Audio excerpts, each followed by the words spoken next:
Welcome everybody to Medical and Metaphysical Magic with Creighton. Hello, hello. And Karyn. It is our absolute joy. This is the seventh in the series, and today we're going to be looking at trauma and the repercussions and things with trauma, and then discussing some things that we've found useful. But before we get going, what we need to do is a disclaimer. So we are not offering medical advice. We're simply sharing our own personal experience and our own opinions when it comes to the area of trauma. So, Not a small subject today, Karyn. not a small subject, and No. yet a very healthy and releasing one when it is released. So just a little bit of personal stuff here first. It is summer in New Zealand and I have on me a shawl, I have a blanket on my legs and a lap dog. So if you see his head pop up, it's Puppy. He has chosen to help keep me warm today. I don't know about you up there, Karyn, in the north, but it's definitely not singlet weather today. It is here. It's warm. It's very humid, and it's been a very interesting few days with the storms and everything else that have been whipping things up. And but at this present moment in time, we have blue sky, and it's calm. Beautiful. And isn't life so much like the weather? Yeah, life is so much like the weather. So we think it's one way and then it's different. And many people, I actually love talking about the weather on the very basis as we learn a lot about ourselves and other people through listening to their version of the weather. You know, it's a terrible, horrible day today because it's raining and it's wet and it's cold. That's one version. It's the middle of summer, it's raining. You've had storms, but it's warm up there. And how we deal with it and how we interpret it makes a big difference, which leads into trauma, right? Everybody's tolerance level. Sometimes people in the same family, I know I've worked with a lot of people in the youth justice system over the years, and some of these children were born into situations that were, according to society, very challenging, almost born in a, I used to say, almost born in a crack, almost born in the space where it's pretty dark, it's pretty hideous, the adults around them aren't coping, and they're not coping because of what happened to them as in their younger years, and it leads to many things that occur within the situations. And so these young people are surrounded by people who aren't coping, and most of it, as they're in a historic way, their crimes begin to increase. It starts off just little petty thieves, it starts off little things, but then it would accelerate and accelerate and accelerate and accelerate to a point where they were now in trouble with the law, and they were sometimes running for their lives, or sometimes, so they got their situations became deeper and more significant, which would bring them to us. And what we discovered deep down inside were traumas. Without a doubt, it was trauma that kept building on trauma, that kept building on trauma, that kept building on trauma. And yet within the same family, we might see 3 or 4 of the young people, and they've all dealt with it in a different way. Fascinating. Everyone dealt with the things they'd seen, witnessed, had done to them in a different way. So their interpretation of things was different. For some of them, it was incredibly significant.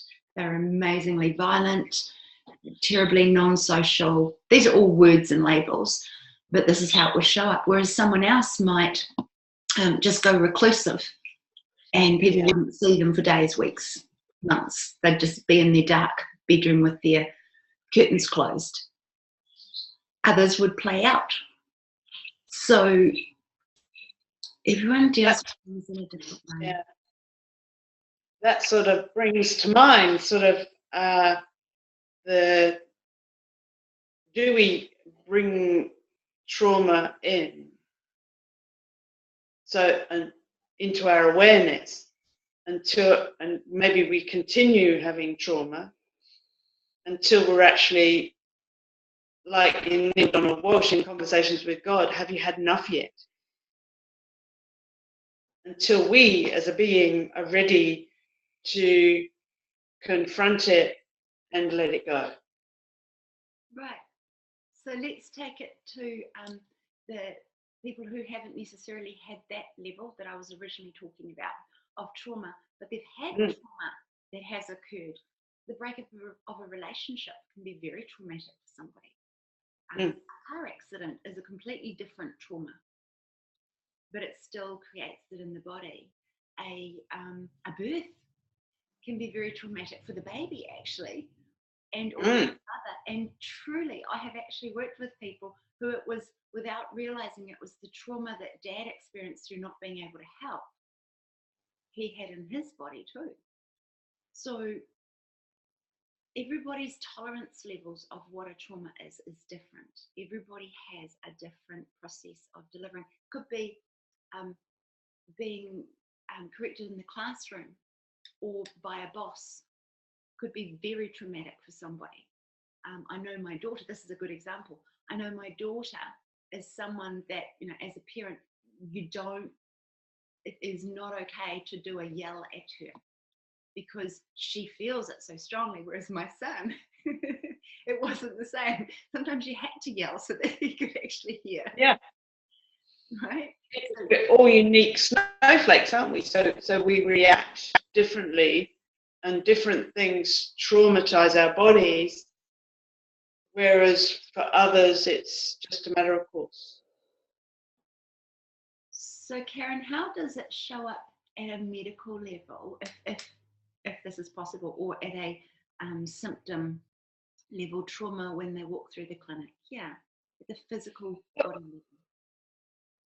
I think every disease process, or the start of that disease process, I perceive as a trauma of sorts at a cellular level. And just as an example coming to my head, say someone who has a hip problem later on in life, they have a hip problem. And so what I personally do is I go through, right, okay, we know you've got a hip problem, but let's look at the history throughout your life, your health history, and also what comes up as a major turning point in your life. And very often it comes through from childhood, not always. And sometimes it is actually a physical injury to the hip, but seldom actually. And so very often the hip is just showing us that something else is going on in your body, that there's been a trauma that starts it. Now, of course, trauma isn't just an emergency trauma or a significant act of violence or a significant whatever. Traumas can be those little things that just keep ebbing away at us and ebbing away at us. And so when I'm talking to a client, is I look and look and look, and very often you'll probably relate to this, but you'll be able to put a different way of looking at it, is I look at someone, say, with a hip or knee problem, is they haven't been living their lives to their fullest potential and they haven't moved forward with what potentially they could actually do, and they've actually been holding themselves back. And very often with and of course, then I look at what we can do nutritionally to help them move forward with that. But there's other emotional pulls that come through, I would say, with ancestral lines as well. So if we look, habits of families, and is it genetics, or is it family ancestral habits that we have of holding ourselves back, or eating the same way, having emotional habits, the same habit of thought as our parents, grandparents, great-grandparents. Are we carrying that through? So that's a very small question to you, Karyn, is how would you interpret what I just blurted about? Well, I think because we're just sort of looking at that large, big genetic component, we will recycle back through this conversation. I feel that let's talk about a specific trauma that is a physical one in order to have the difference. Are we cool with that? So we'll come back to this genetic conversation? Yes. Yes. Yeah. So yeah. I have right. Yeah. something that really significantly really deeply touched me one day was I had an 82-year-old man walk into the clinic, and I was doing craniosacral therapy at the time. Walked into the clinic. He was brought in by his granddaughter, and she was paying for him to be there. He was a ex-truck driver, ex-chippy, very, very Kiwi guy, Kiwi bloke. Oh my God, so beautifully Kiwi. And he didn't believe in all this fluffy stuff, and he told me so. And he was really clear about, I don't believe in this, but if it works, then this is good. And he sat down, very, very gingerly sat down and said to me, I've been going to the doctor. I keep telling the doctor that I fell off the roof 10 years ago and that's what's wrong, but the doctor keeps telling me that it is old age. And I was sitting in a place of holy moly. That's all I had was holy moly. So, all right, well, jump up onto the table. It took him a while to get up onto the table. He eventually did. Now, here's something interesting. This man did not believe in it. But what happened was profound for me. I witnessed the accident he was talking about.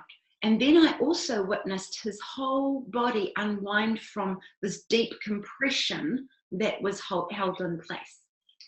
And the unwind was quite incredibly significant because it was sort of a twist of the neck and an extension of the back, and boom, right in front of me. And I was like, whoa, that's amazing. But here I am having a conversation with him about trucks and cars and stuff to try and be as practical as I could. This man left the clinic, and I kind of shook my head and went, oh, this will be really interesting. Now, I heard from him 5 days later, and his conversation was about 40 minutes long, and I was just listening in awe. Apparently, the next day, he got up and he couldn't believe he wasn't in pain anymore. He actually got out of bed easily. By the next day, he was walking down the stairs straight instead of crab-like. I'm shortening his version of it. By the 3rd day, he was mowing the back and front lawn. This is an 82-year-old man who obviously at 72 had fallen off the roof, pretty cool guy. And he was still, I don't believe in this stuff, but the point of trauma had been able to be cleared. And it gave him his active life that he wanted, right? So given that he wasn't reproducing at that genetic level, but given that all of us are connected in significant ways, how can it not affect his children and grandchildren that he now has life force running back through him? So it does connect, and it just, even the way he's showing up in family situations would be different, which would allow the young people sorry, we've obviously got a lag here, but allow the young people to see that old age doesn't have to be held in traumatic ways. It can be free and loving. That actually brings me interesting, that one, because it brought to mind a client of mine who he came in to my clinic, and he'd had a pacemaker. Actually, he'd been through 3 pacemakers over the last 30 years. He was 70 something, So he'd actually had a pacemaker for 30 years, but he'd also had a heart defect since he was in his 20s. And at that time, I was doing diagnostics and using my machines and things to find out. And what it boiled down to was an event. He actually pinpointed that event because it came to an event when he was 7 years old, and he'd been swimming in a water hole, and he'd been violently sick the next day for probably a few weeks afterwards. And we brought it down to a parasite that he'd been affected by in the water hole. And what that parasite did was affect heart. And like your client, because this is what it sort of like resonated with, because that's a trauma, right? So a parasite thing, violently sick, violently ill, it really traumatized his body, and so consequently affected his electrical circuitry of his heart.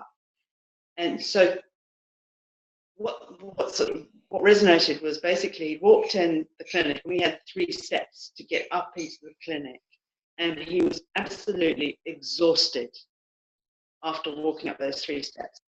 And he phoned me up the next day and said, "Karyn, you won't believe this, but I feel you've changed my life." I didn't. He did the work. You know, it was. But basically, as he said, last night, this won't sound like much to you, but I managed to get up my stairs. And I haven't been able to get up my stairs in my house for 15 years. Wow. It's a similar sort of thing, isn't it? Really, it's actually release of that energetic hold that holds us, freezes the part of the body and prevents it from really firing on all cylinders. And this particular client was a literal not firing on all cylinders. He needed help with his pacemaker to keep his heart going. And that's the realization, is trauma comes from so many different things. That's right. And can I jump off that conversation back to what you're talking about with genetics? If you know any practitioners who are sort of healing practitioners, they're great for us for helping to establish a trauma that may have happened in the genetic line, that was passed down through the DNA.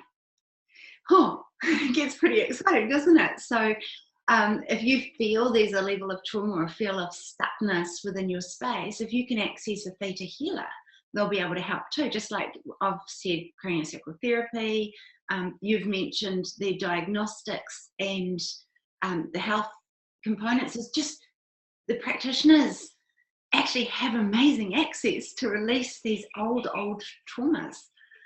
So get in touch with them if you've got absolutely. Yeah. Whew. All right. Yeah, I mean, you know, we look at all of the healers out there that have so many modalities that can help. You know, we look at homeopaths, we look at healing, as in the healing arts, we look at herbalists, acupuncturists. We have a myriad of them nowadays. And I think it's basically, whenever anyone's looking, is what feels right for you. Yeah. Because what's going to be right for one person isn't going to be right for another. And that's what makes us so beautifully unique. And the thing is also, I would also say, is we might go to a practitioner and think, oh, that didn't do much. You know, I've been there before. You know, when in the first part of my career, I was searching for an answer to my problem, which was chronic fatigue, by the way. And some people didn't appear, and I say appear for a very good reason, didn't appear to have made any difference to my life. But I realized now, with experience and hindsight and all those things, is that every single one of them played their part. And it's like life, isn't it? Every single person we come into contact and whether we perceive them as having a positive impact or a negative impact all play their part to get us where we are today. Absolutely, absolutely. And especially if we're going down, according to me, this is a belief, but according to me, if you're going down to an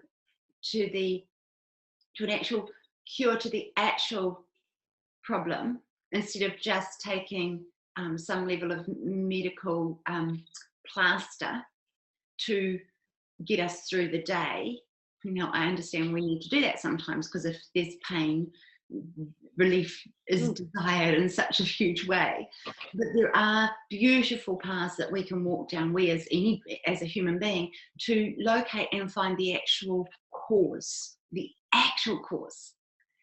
instead of just the symptoms being followed. And what Karyn has just mentioned is it could be an onion ring.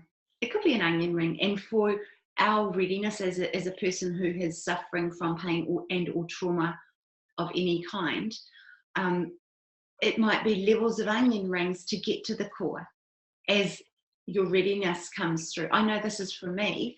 It's as my readiness was to go there, because any trauma that I have had in my life that I felt, here's a really nice, easy one, and anyone who's given birth will know this. So the point where the child crowns, where the baby that's coming through crowns, and there's that searing heat that occurs. The body itself forgets a lot of that. Yeah, the mind itself forgets a lot of that, and yet it's still present in the body. So as I went through for my second labour, all easy peasy, Japanesey, easy peasy, crowned. Whoa, and everything in my body remembered the last time. So it was like I had 2 births in that 1 second. So my body wasn't in that relaxed, easy space that occurred the first time, where I just went into shock trauma afterwards. And so at that very peak point for me, fortunately I had a few know-hows in myself to come back into my body and become present again. That's a really good example of how something external to us or something internal to us can trigger an old trauma that I hadn't had healed in between my children. So that's really significant, because the trauma of the mum having the beauty of the mother giving birth to the child and the child being birthed is a two-way process, right? And messages are sent between baby and mum of what's going on. And one of the most beautiful things a mum can do with her baby is to, no matter how amazing the birth was, how fast it was, or how traumatic it was, to go and be with a natural health practitioner who has the skills and capacity to be able to just do some realignments in an easy, soft, gentle way, allow the trauma to heal. Because I know I've had mums walk in with their babies going, fix my baby. And actually what I really see is mum screaming out for help, because she wants and desires to have the relief in her body back again. Yeah, so it's sort of the cyclic. Oh yeah. Interesting. Yeah, that's definitely interesting. Very often, you must find this too, Karyn, is you have a mother coming in with their child, and it doesn't really matter how old the child is.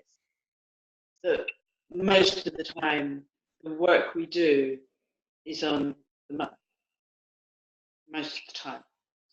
And that is the real beauty of actually working with families. And I mean, I love personally working with couples, because I know what an impact we can actually make by having the couples working together. Now, whether they're working their way through the midlife stuff, or whether they're working their way through whatever age, because we all have stuff going on. But like I know we would, like we're talking about babies, we're talking about like couples who actually are unable or perceive that they're unable to conceive. And that's what I really enjoy working with that, because there's a huge dynamic there, of course, because we've got their own trauma that they both are carrying throughout their lives. And then we have the dynamic of them coming together. And if you look at the magic of creation of a baby, it's amazing that we're all here, really, isn't it? Really, when you think of that one sperm getting to that egg, where through its journey that it has to go through, and it's pretty big for a little tiny sperm, isn't it? It's a long way, and it has to have a lot of stamina to keep going. And then the egg has to be just right for it to be fertilized. And then the environment has to be perfect too. So there's a lot of things to look at when we're looking at fertility and that sort of thing. And so,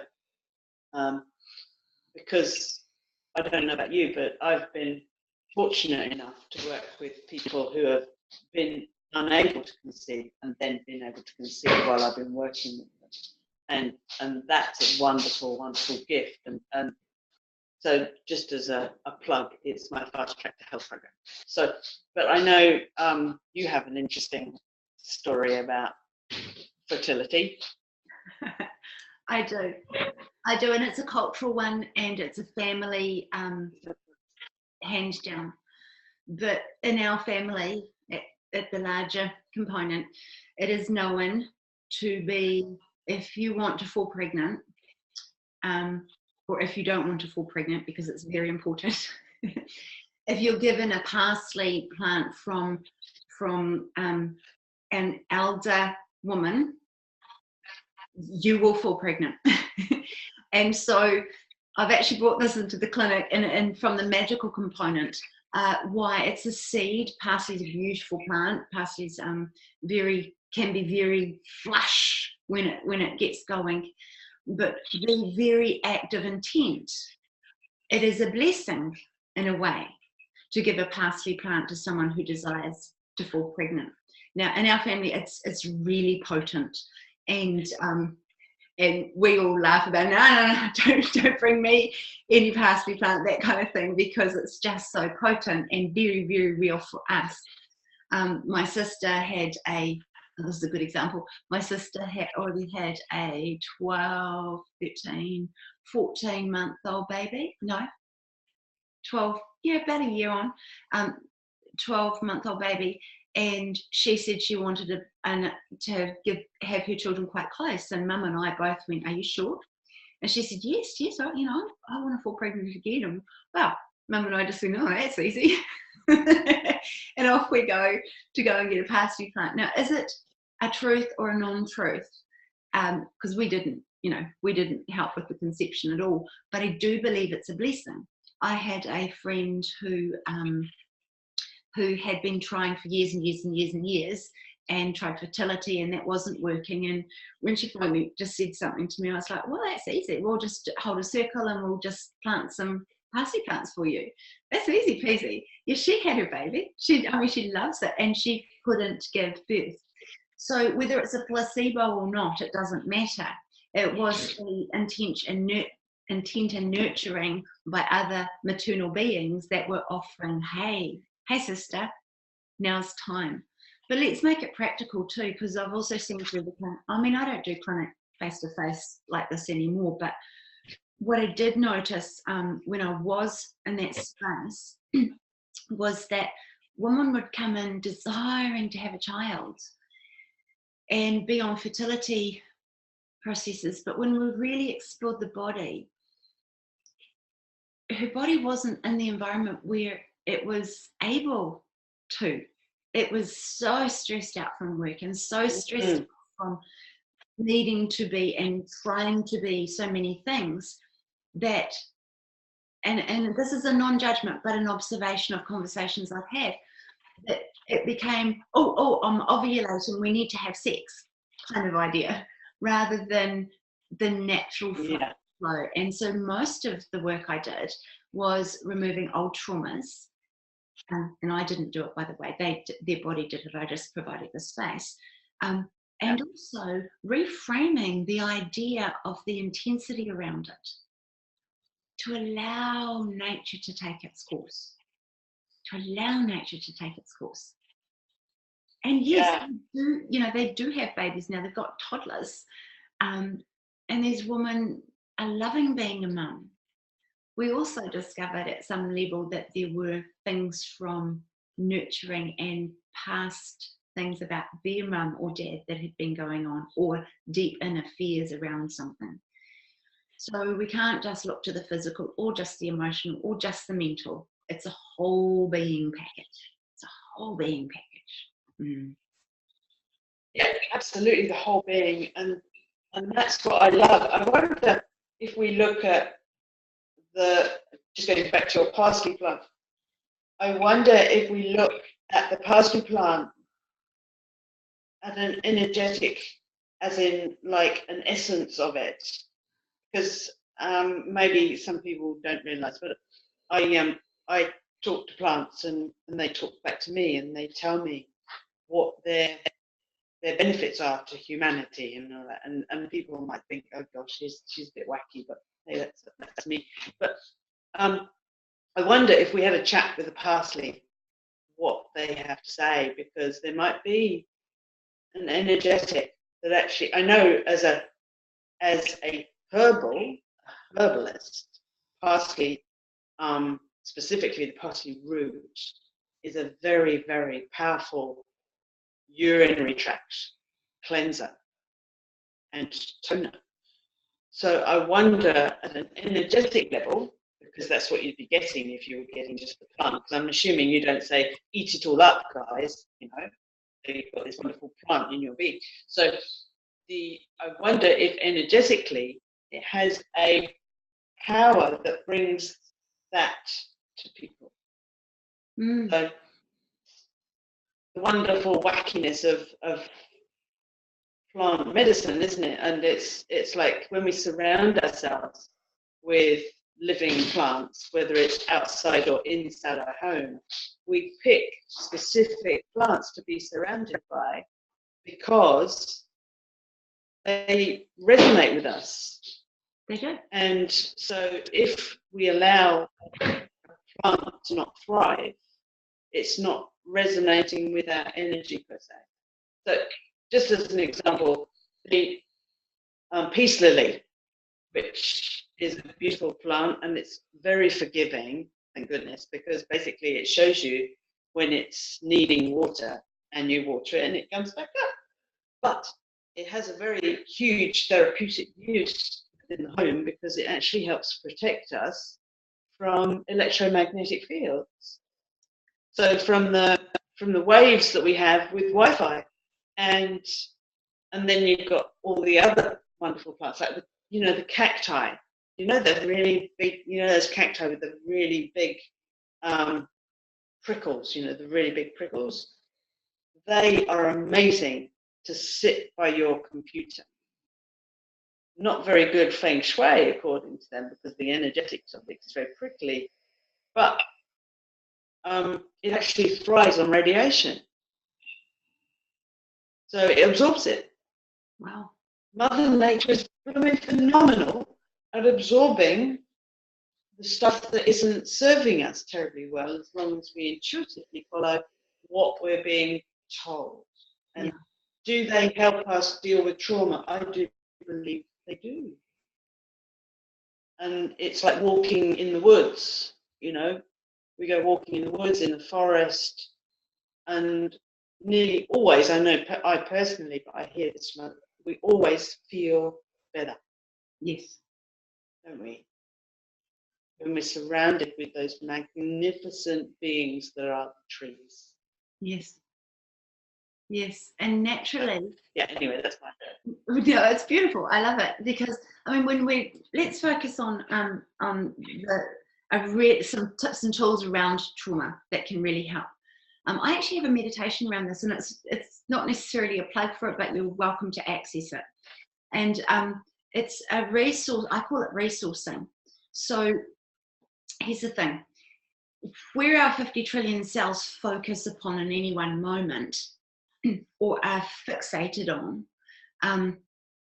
that's what grows. So that grows in our sphere, grows in our awareness. If we focus on something, it gets bigger, it gets more significant. But the idea with this is to resource the body so that it knows how to feel safe, how to feel comfortable, and what it feels like to feel ease. And so we begin to teach the self, locate first where it feels easy in the body. And I always did this with all of my clients. It was just a process I did. Teaching the body what it feels like to feel comfortable, easy, and safe. Yeah. And then focusing on that, actually focusing on that and letting it build as a way of being. Now that's the first part to a natural way of relieving trauma within yourself. That's the very first part, is what does it feel like to feel safe, comfortable, and easy? Now the next part is just so dynamic and so powerful and so potent. If you've got that first part truly in place and you really know how to go to that safety, how to go to that comfort, how to go to that ease, then from that space of ease and comfort, you orientate to the trauma within the body, okay? Within the place that trauma is felt. But you do it from the space of ease and comfort. And you look upon or you observe the trauma. And you don't give it faces or ages or anything. You just observe its beingness. And without fail, every single time, it will transform. It just does. It's part of the actual natural process that a healer brings to any client that comes in their area. The power of coming from a safe, easy, comfortable way of being and looking upon the trauma. Now, here's some logical reasons why this works. Did you know that in the social environment of, let's say, a city, people loitering and hanging around, graffiti, bad behaviours, drug selling, etc., like that, occurs in spaces where there is not so many citizens wandering by. And one way to change, and this is research, you can have a look at it on Google, one thing they have noticed is if they begin to bring a park into that area and beautiful places for people to go to, the area changes because more people are coming in from an observation level. And bad behavior very, very rarely happens in that level of community in front of other people. So I'm not saying trauma is bad behavior, but trauma will feel the observation of a comfortable, easy, soft, gentle way of being, looking upon it. And all of a sudden, the trauma within the body will feel the presence of something else, and it will begin to change back into its natural flow. Okay. How is that for a little teaching lesson? That's very cool, Karyn. Very cool indeed. It brings me back to my it's my belief is that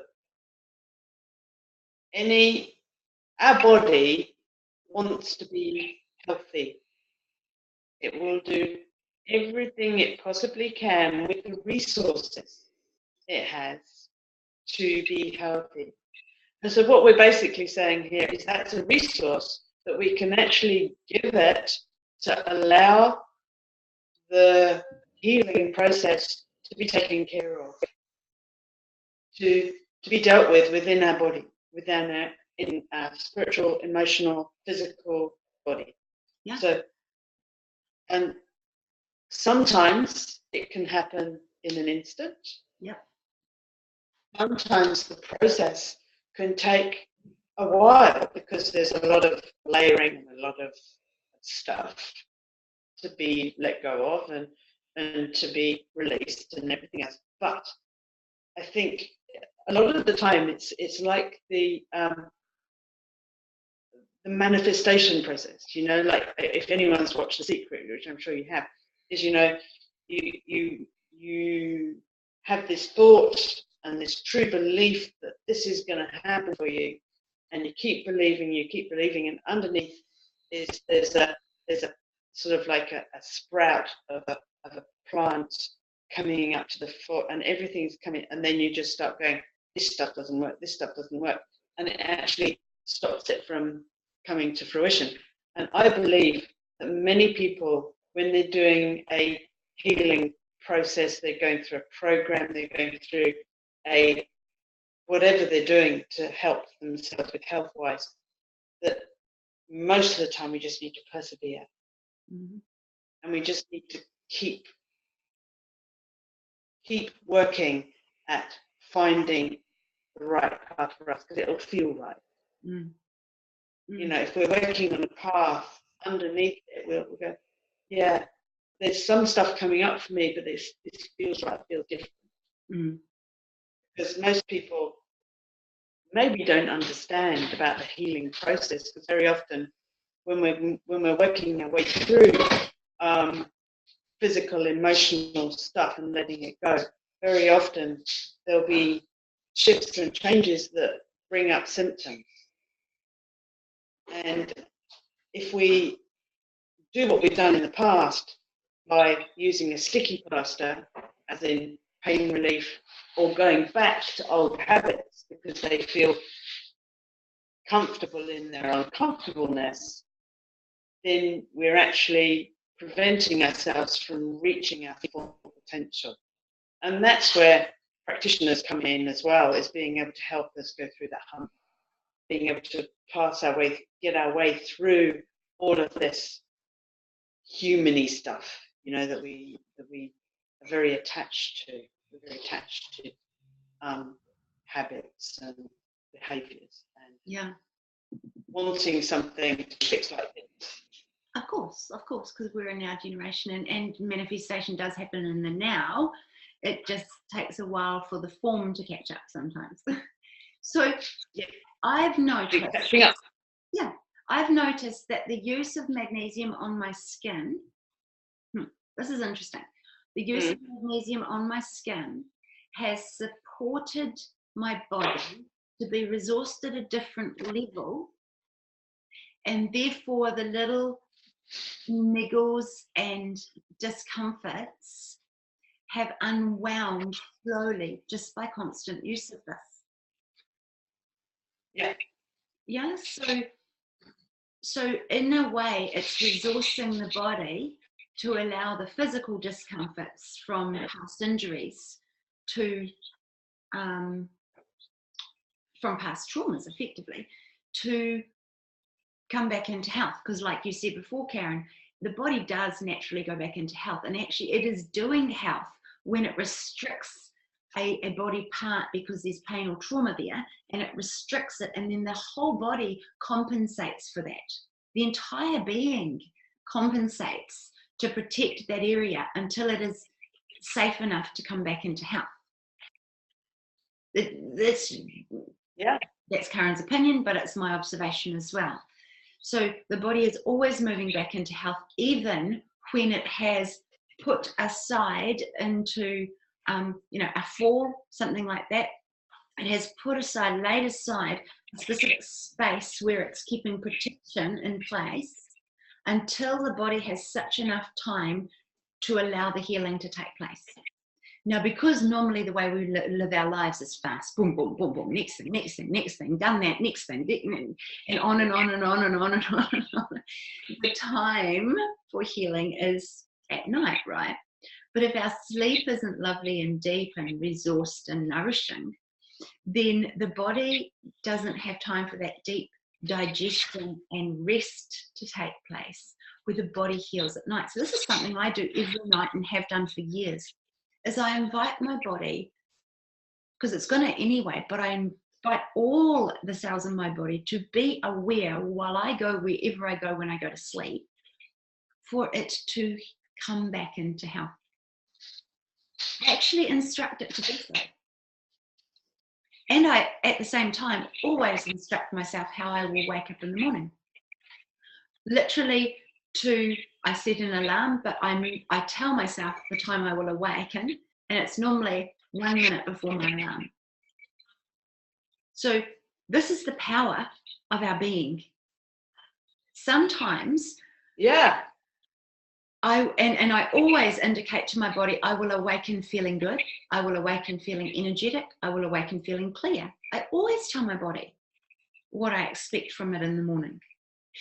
And I'm going to, and quietly, I don't say this, but this is the awareness, is I'm going to take myself to sleep now so that you can do what you're good at, being the body. Yeah. Yeah, I would concur 100% with that. Plus, what I would say is when we are in tune with that, when we're actually giving our body the instruction that it's going to be healthy, we actually then will start eating healthily, we'll start drinking more water, we'll start intuitively going towards the magnesium, which you so beautifully, because the magnesium is wonderful, because the main reason that is because it brings healing to that area, but it brings flexibility to allow that flow to come through. And so it allows that lovely healing energy to come through too. Because a lot of the time with the rigidity, it actually prevents the healing vibration stuff, because it becomes so rigid and so stuck in the old habit that it actually, what magnesium does, it helps us to go back into a new flexible habit. And so our body becomes more flexible, so we can get in the flow more of our lives. And then we make even healthier choices, and we move towards even more energy, and then we move towards even better, and the better it gets, and the better it gets, and then the more manifestations can happen because we expect more, and all from what? A thought and a command to our bodies, we're healthy. That, hey, that is power. That is huge, unlimited power that we have. And I think if we humans, it's actually really realized, it's coming to me right now, is how powerful we all are. You and I, Karyn, sitting here having a conversation, and everyone else who's listening, is just, if we could just really realize how magnificently powerful we are.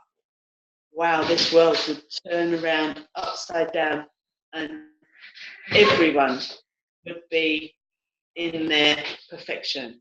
And all right, we know we have to have lessons to learn and all of that sort of stuff, but we could flow through it because we know we can bring about change.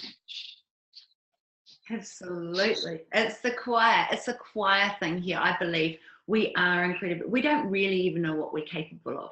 But as we begin to play and focus upon the health and well-being expressing, then more and more, like you said, more and more of it comes. Because if we do it the other way and we focus on the fears, the traumas, the suffering, the pain, we get more and more and more of that.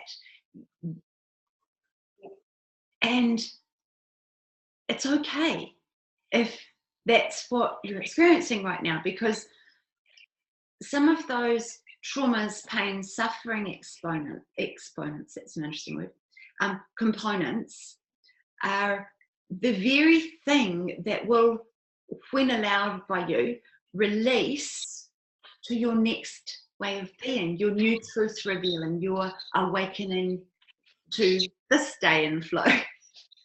And so it's just exciting. I just find it incredibly exciting that the moment we start talking about trauma, we're going, hey guys, you're magnificent. Your body heals.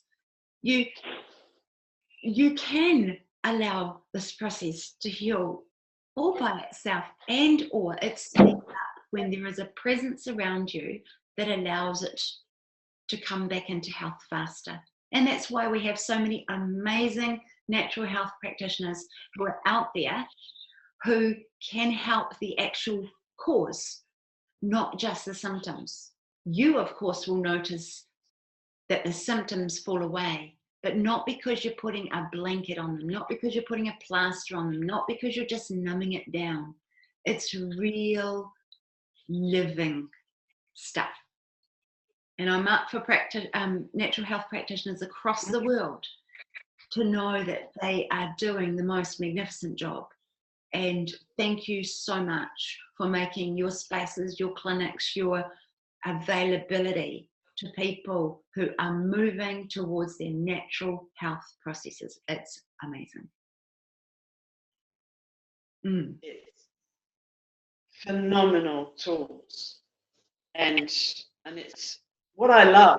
I don't know about you, Karyn, but over the last 30 odd years that I've been working in this field is seeing the growth of this industry and the wonderful shifts and changes, and actually the power we have now, whereas we didn't perceive the power that we have.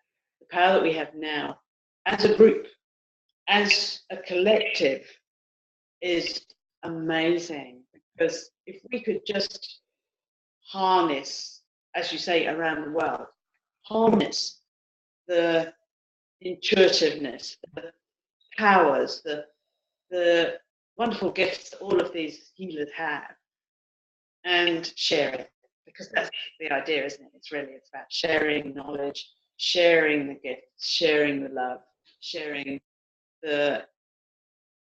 what we've been gifted on this planet. And if people, as people start opening up and realizing, then traumas will be dealt with much more appropriately. And so they don't become a major facet of our society, like you were talking about when we first started about the prisons and that sort of stuff. If we can deal with those traumas as before, as they happen, or along the way within our system, then our world will change significantly. And that brings to mind actually the way addicts are being treated. You know, when people are addicts, are the dregs of society, they're this, they're that, they're ostracized. Whereas in, I think it's Portugal, where they're actually treated as a illness, and I'm not really illness, I don't really like the word, but it's treated differently. It's treated that they're not a problem in society. It's actually something that can be helped. Instead of being slung into prison, for example, they're actually being helped to heal and help to. And I think we can look at so many different things in that way, because addiction has come in so many guises. And I think we touched on addiction in a few other. Yeah, we do. Yeah, we do. Yeah. And so just coming to the crescendo of our finishing of the seventh series, the seventh in our series, such magic that you pulled it back to the beginning as well, and to recognize that take society's judgments away. We have human beings who are powerful. When we empower ourselves, we can empower others. When we know how to empower ourselves, we know how to empower others. And empowerment in and of itself is part of the recognition of how amazing, like Karyn said, how magnificent and powerful we are as beings. The natural ways of being are not necessarily what is perceived the normal ways of being right now. Our natural flow, our natural ease, our natural creative flexibility, both in mind and body, is present in the body, whether you're experiencing it or not. So, woo! Woohoo! So we are going to the end of this, Karyn. It has been magical working with you. Absolutely love it. Absolutely love it. Oh, I love it too. I love the interaction and the chats and the way we start one session. Well, we don't have any expectations, but we have questions, and how what I've loved is the way we go in a very convoluted but intuitive.